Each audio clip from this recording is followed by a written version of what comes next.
Hello, hello everyone. This is your friendly neighborhood Space Jesus the Renai Man, coming at you with another Star Citizen video. This time we're gonna have a look at a beautiful Crusader Industries Hercules Starlifter, and specifically the variant A2, which is the gunship, dropship, transport, support, multi-role bomber? Question mark? So yeah, why this ship exactly?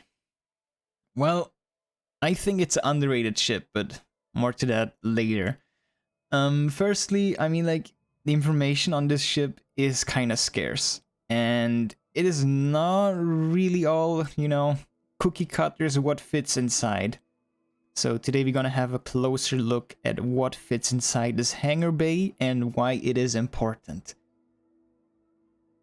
Well, maybe you own one, maybe you want to own one. It's up to you, but I actually think it's a bit of an underrated gem here if we ignore the price tag of this beautiful ship. And it is a multi-role ship in my opinion, and a military multi-role ship in this size is a bit rare, I would say. So that's why it's a kind of a standout ship for me. So we will be focusing on what fits inside this hangar bay specifically. And we're going to look at this, regarding the A2 roles being a bit more militaristic. So we'll not be going deep into the civilian application of this ship. Oh, that's a beautiful bug right there. Civilian application like, for example, like racing, what kind of, Merlin, Archimedes, M50s, Razors fit inside the ship. Those are also pretty obvious, like you can fit those vehicles in there. So now regarding the list here. The obvious fits for this ship are the Razor, racing ship, M50 from Origin, also racing ship, and the Archimedes and Merlin Snapfire crafts.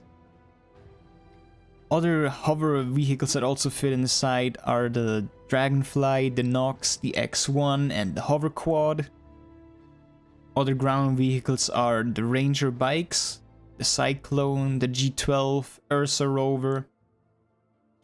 But the reason why I state these smaller vehicles specifically is because we're going to have a look which of those vehicles fit inside the two bomb bays there.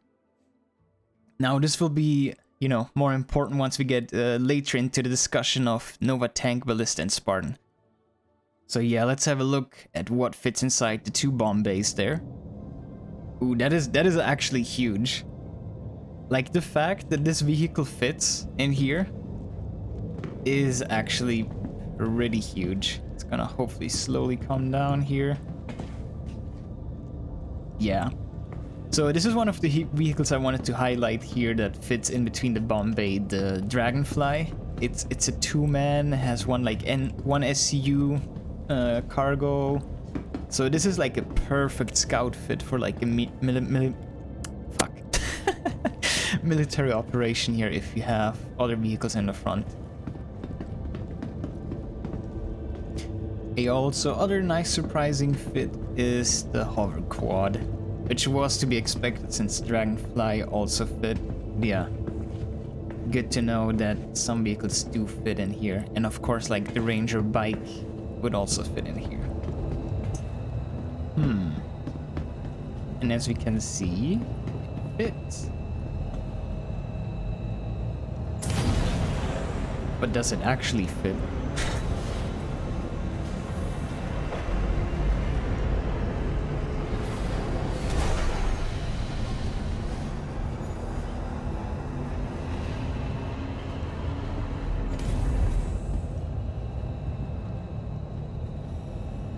It is definitely serviceable, but not sure if it is a very combat ready and effective choice to do.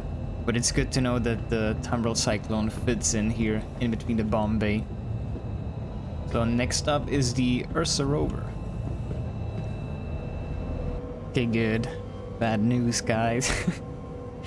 To conclude, the Ursa Rover does not fit in between the bay doors. So that's an unlucky one. But yeah, now that we have established which vehicles fit in between the two bay doors, let's move on to the more interesting fit.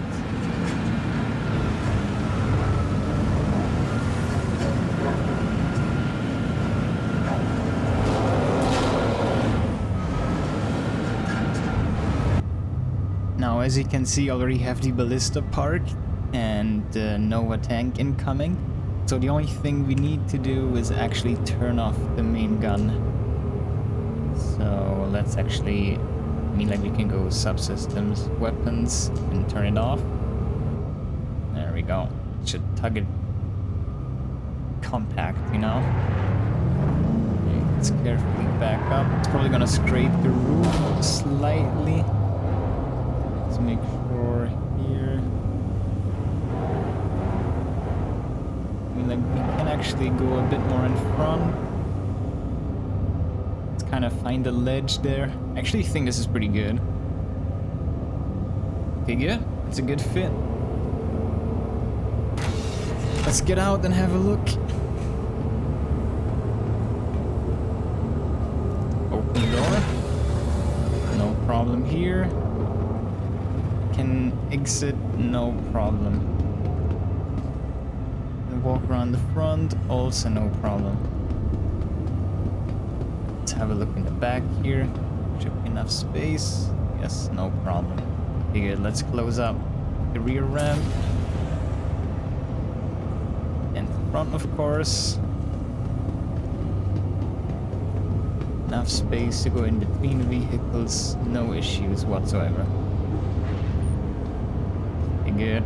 Slowly closing here. It shouldn't do anything weird.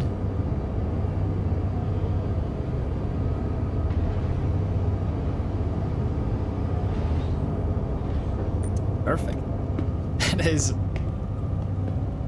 a perfect fit.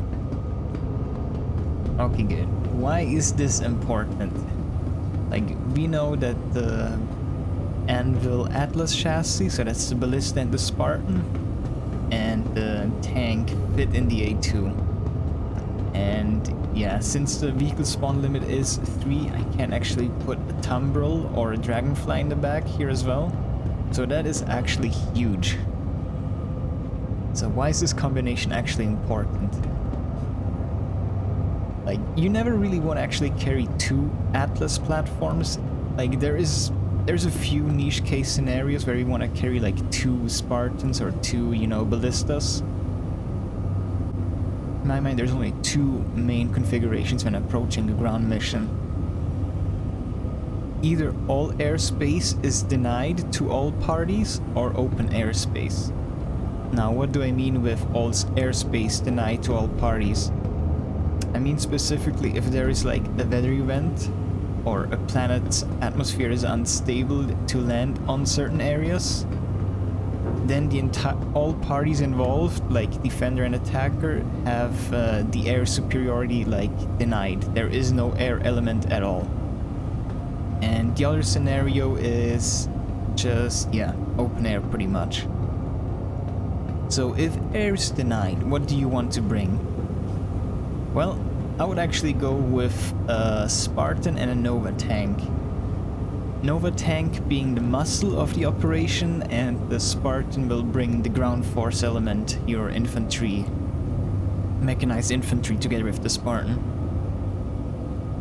And I would actually consider this one of the most capable approaches to approach a ground mission where the air element is denied to all parties. And I actually think that the A2 fits this role perfectly.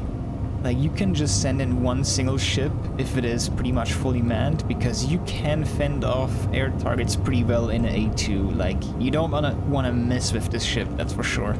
And you can, you know, you have an armory upstairs, you have a Spartan in here, and a tank, so you have a sizable force you can deploy if, you know, airspace is denied.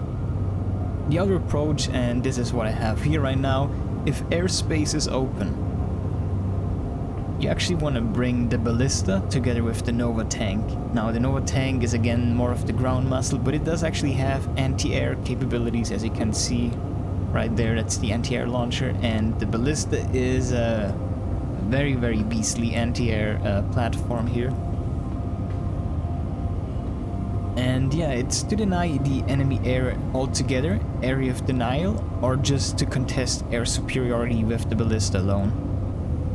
Now, if air is open to all parties, the ground element is not as significant as some people might, you know, consider. So infantry maybe doesn't play a huge role.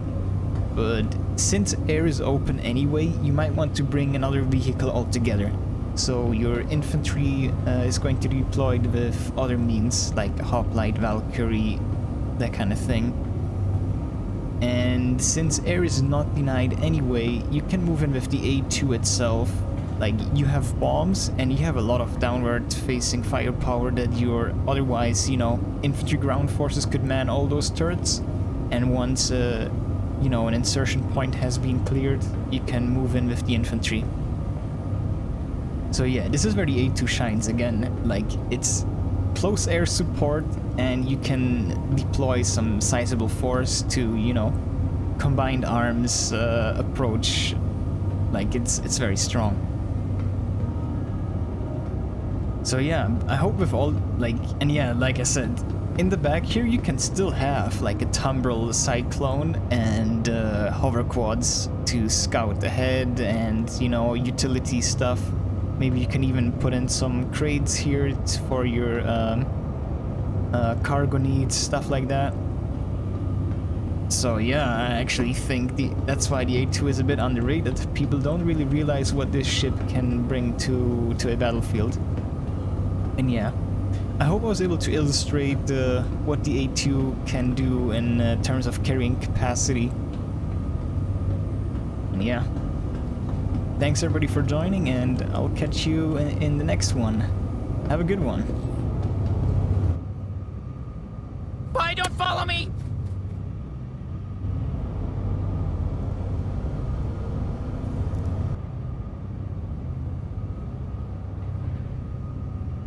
You also gotta admit, this is pretty epic. Imagine A2 landing and deploying a tank and an Anvil Atlas chassis. Like, that's pretty badass.